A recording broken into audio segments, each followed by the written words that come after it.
Hi, I'm Kyle, And I'm Whitney. and we're kind of nerds.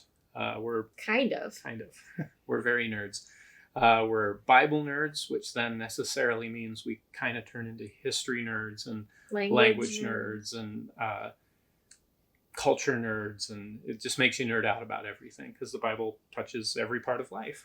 Um, One of the ways it's touched our lives is we like to celebrate the Jewish feasts, and this year, pretty much the month of October, is the High Holy Days of the Jewish feasts, and that encompasses three separate festivals: the Day of Trumpets, also called Rosh Hashanah, the Yom Kippur, the Day of Atonement, and the Feast of Tabernacles, which the Jews call Sukkot. So there's these three festivals that will take place unfolding over the course of the next month. And we've started to kind of commemorate those and participate in them because of what they bring into our Christian experience and the richness they give us. Because just like the scriptures, these feasts that God ordained are about the Messiah, Jesus Christ. He's the centerpiece of everything that God's communicated to us as human beings on this earth. They're really exciting because these were started way back. They're God-given appointments. They're not a human thing. Humans have added traditions on along to them, but God gave them, and you can find them written in the book of Exodus and Leviticus and Deuteronomy and all over the Old Testament. And when you look at the traditions, it's really exciting as a Christian to see these because Jesus just is all over them. And there are feasts in the spring that remind us of Jesus' first coming and what he's done for us already. And these fall feasts are kind of a reflection of his second coming, what it will be like, what we're told and what we can gather from scripture. And so celebrating these is a reminder for us and for our family to look for that and be ready, and to just kind of take that in and urge us forward with what we need to do and how we need to respond in light of that. So these feasts from the spring and the fall, they reflect kind of the cycle of Jesus coming, the spring reflecting his first coming, the fall reflecting his second coming, but they also reflect each other. They both have a centerpiece that commemorates Jesus' redeeming work of atonement for our sin, and a thanksgiving portion where we give thanks for what God has provided in his word and also in the gifts that we have. And they both feature a beginnings at the beginning of each set of feasts. So they reflect each other and they reflect Jesus very clearly.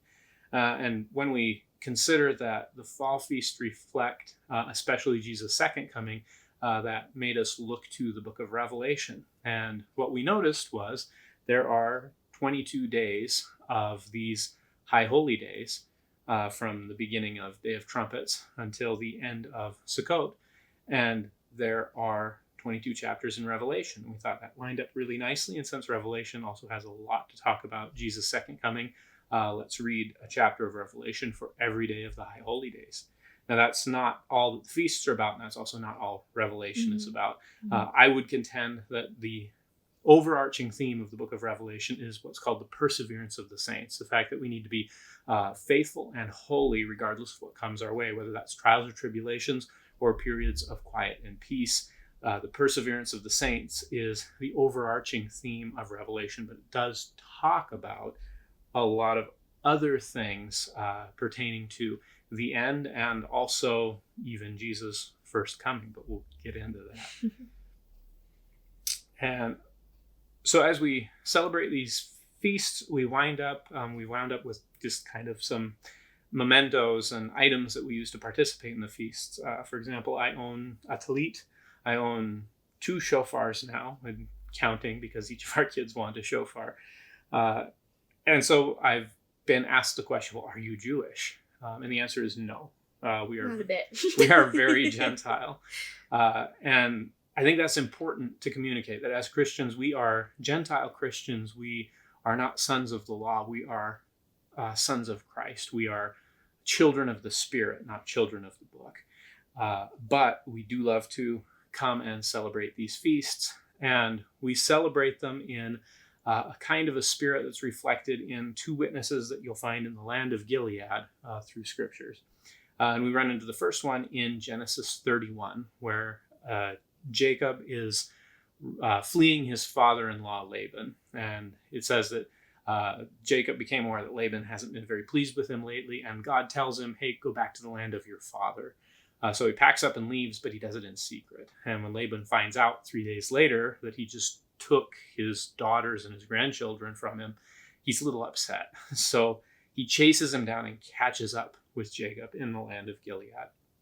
Now, before he confronts Jacob, God comes to Laban in a dream and warns him not to say anything good or bad to Jacob. So they exchange some words, but Laban kind of holds back, though he says some kind of jerk things, and Jacob says some jerk things to Laban.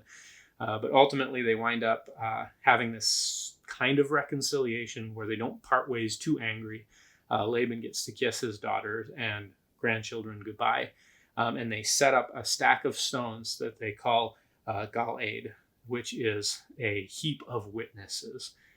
And among the things that it's meant to do, this heap of witnesses is supposed to basically stand guard between them, that they should never cross this heap of witnesses to do harm to one another, but only good. And so we come to these high holy days in that spirit, that we as Christians are coming and celebrating them and sharing these traditions that have been safeguarded and passed to us by our Jewish cousins in faith with goodwill, not to do harm.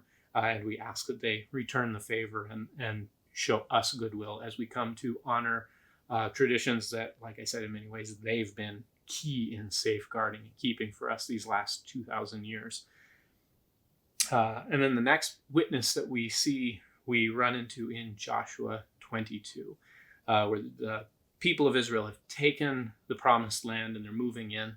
Out of their experience in the wilderness. Yes, so they come out of the wilderness, they go, and we all think of that iconic crossing of the Jordan where the Jordan splits. But we often forget that 3 of these tribes, Reuben, Gad, and the half-tribe of Manasseh, took land on the east side of the Jordan before they crossed, because they said, hey, this looks good to us.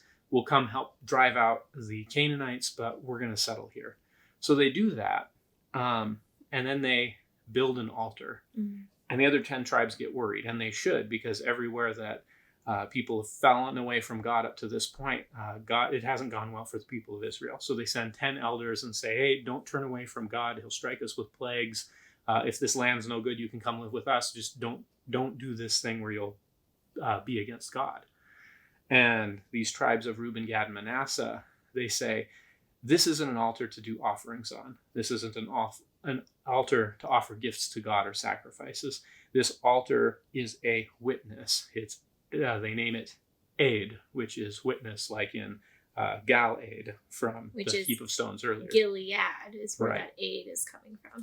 And this altar that is a witness to say, we have a share in your God, because they were worried that generations to come, the 10 tribes would forget that these tribes on the other side of the Jordan are also Israelites and also have a share.